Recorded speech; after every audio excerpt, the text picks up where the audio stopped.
Então, vamos lá. Bom, pessoal, boa tarde, tudo bem? Nós fizemos a nossa reunião, como a gente conversou. Esse vídeo aqui vai ser só para nós do Pequeno Cotolengo, que nós estamos gravando. A Catarina, infelizmente, não conseguiu entrar, né? A gente conversou bastante, tentou várias formas, várias alternativas, mas aí a gente vai conversar depois com calma e explicar para todos que precisarem. Eu mandei um vídeo explicando como funciona para entrar, para usar dentro do celular. No computador é mais fácil, né? Nenhum de nós aqui, principalmente o Anderson, não teve nenhuma dificuldade. O celular parece ser um pouco mais complicado mesmo. Todo mundo que entra pelo celular, pelas experiências que eu já tive com outras reuniões, é mais difícil, então eu mandei lá para facilitar. Bem, essa ideia dessa reunião para a gente manter as atividades do Pequeno Cotolengo ativas surgiu há um tempo atrás. O Anderson também teve a ideia, ele comentou, a gente conversou bastante no particular. Conversei com a Paty também. Né, a Paty está muito corrida, ela falou que não tem como auxiliar nesse momento agora, porque aumentou as atividades dela, mas a gente vai trabalhar assim mesmo, para seguir as atividades. Quando ela puder, ela já retorna daí. Então, nós pensamos que esse encontro é primeiro para a gente se ver, estar com saudade, conversar, trocar ideia, interagir, e aí depois a gente faria daí um processo que fosse para suprir a falta da nossa ida. Eu sinto falta, eu imagino que mais pessoas sintam falta. E quem vai explicar isso para a gente um pouco é o Anderson. Pode falar, Anderson, sua parte. Então, pessoal, a gente estava conversando aqui e a gente estava pensando em fazer da mesma forma como a gente faz no Cotolengo pessoalmente, né? Pega a planilha da casa que a gente vai aplicar, divide entre os voluntários que vão poder participar naquele dia, né?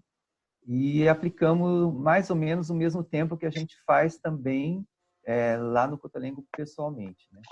A ideia seria começar, talvez, chamar pelo Zoom uns 15 minutos antes das duas, né? Ou 10 ou 20, dependendo de como a gente vai se adaptar com essa nova forma de reunião, né? A gente faria uma abertura e dividiria a planilha no começo e cada um faria no mesmo tempo, né? Assim, a partir das 2 horas, a gente dividindo essa planilha, cada um pegaria uma parte e faria o tempo que você levaria lá no Cotolengo, 15 minutos, 20 minutos, meia hora.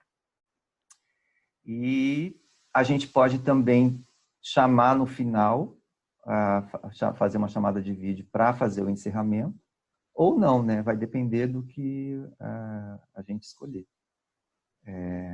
Então, seria basicamente isso daí. A gente faria a mesma coisa que a gente faria lá no Cotolengo, só que a gente faria agora à distância. O Christian talvez vai falar essa questão vai conversar com vocês aí em relação a detalhar melhor essa questão de fazer à distância para algumas pessoas que podem se sentir inseguras, né? Enfim. Então, seria isso. Beleza?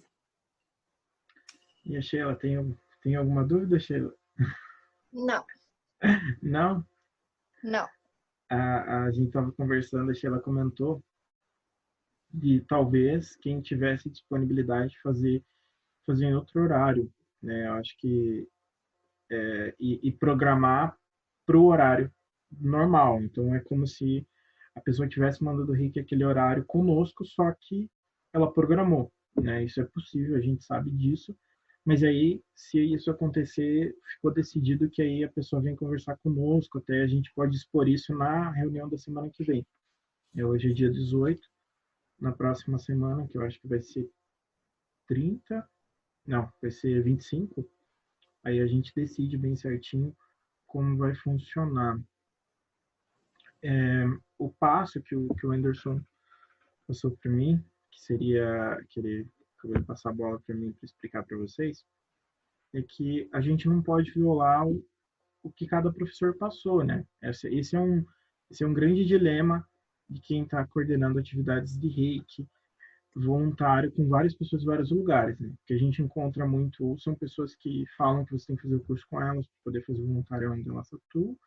Como nós somos uma ONG que desmonopoliza essa questão, a gente acaba tendo esse dilema.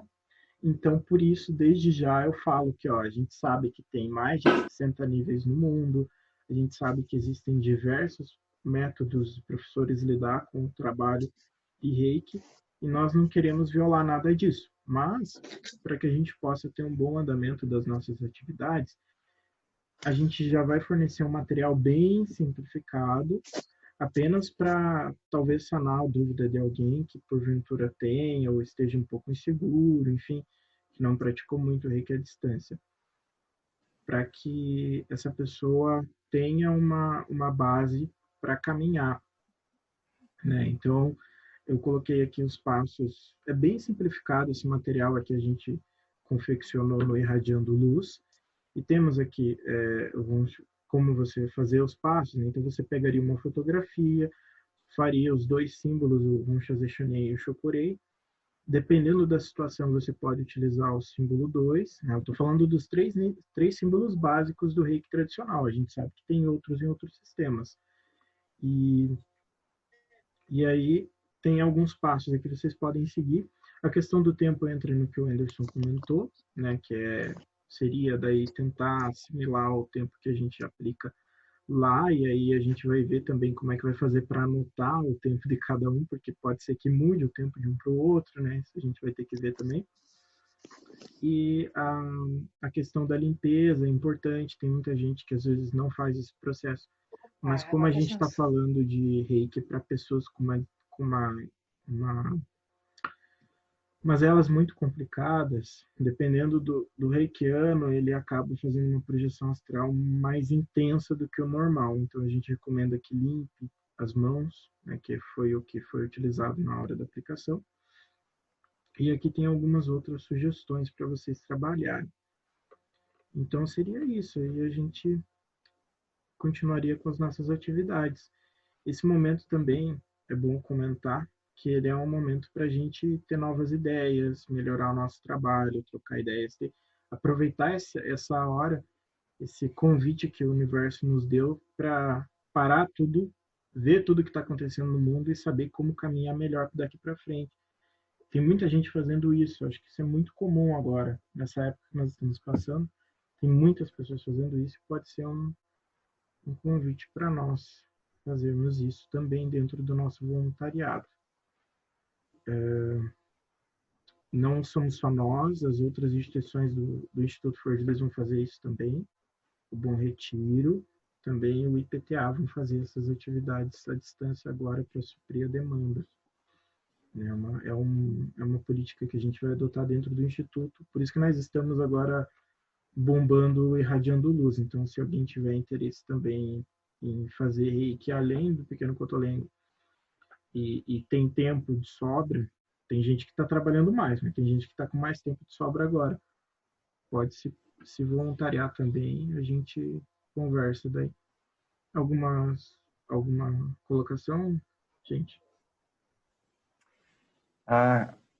Cristian, talvez aquela questão, não sei se como é que você vai preferir falar individualmente com cada um sobre a questão dos níveis, né? Para quem não se sente ou não tem o nível, ou não se acha apto para poder participar, porque não teria como mandar à distância. Não sei se você vai preferir falar individualmente. Você o que vocês acham? Dá para expor para todos, assim, que aí não fica um negócio tipo, ele vai falar para mim. Então, gente, teve uma outra coisa que foi motivo de discussão na nossa reunião hoje, além da conversa fora que a gente pôde botar, foi com relação aos níveis. Né? O nível 2, eu tenho muitas pessoas e muitos professores nos sistemas que eles solicitam que a pessoa tenha o nível 2 para fazer reiki à distância, né? Porque para priorizar a qualidade, então não se ensina ou não se explica como funciona esse processo. E isso vem desde da origem do Reiki. Mas nós, dentro do nível 1, 2 e 3, nós temos apenas um conhecimento. Né? Não é uma diferenciação de ser mais reikiano ou menos reikiano, de ter mais aptidão ou menos aptidão para fazer reiki. E eu vou contar um segredinho para vocês que é um pouco polêmico, até para o reiki à distância. Então eu não recomendo, e eu acho que nenhum professor vai recomendar isso, mas quando você estuda a história de Mikao Su e você estuda as entrevistas que ele falou, ele faz muita similaridade com a oração do reiki à distância. E aí a gente para pensar, a pessoa precisa fazer um curso para fazer oração? Então, na verdade, é uma sistemática, o Reiki nível 2 é uma sistemática do Reiki, com a filosofia do Reiki, e eu vejo que ele intensifica muito mais esse envio de energia, que é um pouco diferente da irradiação à distância, né? A radiação de Reiki à distância, da irradiação por oração. Então, a radiação de Reiki à distância, ela me parece ser um pouco mais intensa. É claro que tem pessoas que têm uma oração magnífica, mas isso vai de indivíduo para indivíduo. Então, a gente sempre, quando dá um curso, quando a gente faz esses parâmetros, a gente sempre nivela por baixo. Então, eu vou explicar para todos que não se tente fazer reiki até os 21 dias em alguém que não seja seu familiar. Mas é óbvio que tem pessoas que tentaram e não deu problema, como teve pessoas que tentaram e eu tive que socorrer. Então, são casos e casos. Então, por isso, a gente não pode considerar isso como uma base para todos nós. Eu tenho nível 2, eu tenho nível 3 e eu sou melhor, o Christian é professor, ou fulano é professor, ou fulano é professor, ou fulano é professor, ele é melhor. Não, isso é uma outra característica e é mais uma recomendação que a gente adota como padrão. Mas não vejam isso como uma diferença de mais reikiano e menos reikiano, que isso é ínfimo. Né? Foi uma preocupação que a gente teve depois, na hora de propor a questão do reiki à distância. E outra questão que entra muito junto desse propósito é que nós aqui, nós estamos conversando, nós estamos interagindo, nós estamos irradiando boas energias, nós estamos fechando esse nosso círculo de vínculo de energias. E qualquer que seja o reikiano fechando o ciclo de energias, mesmo que não vá aplicar reiki à distância, ele vai ser um reikiano de ancoragem para os outros. Isso é importantíssimo. Então, quando nós estamos falando de vir aqui, vir conversar, vir interagir, é mais do que só para aplicar o reiki. É para fechar essa egrégora, essa constelação de pessoas que trabalham dentro do Pequeno Cotolengo com reiki voluntário. Então faz muita falta. Eu vou dar um exemplo. Você tem vários trabalhos energéticos que são realizados, religiosos e não religiosos, que tem pessoas que têm a função de ser âncoras energéticas.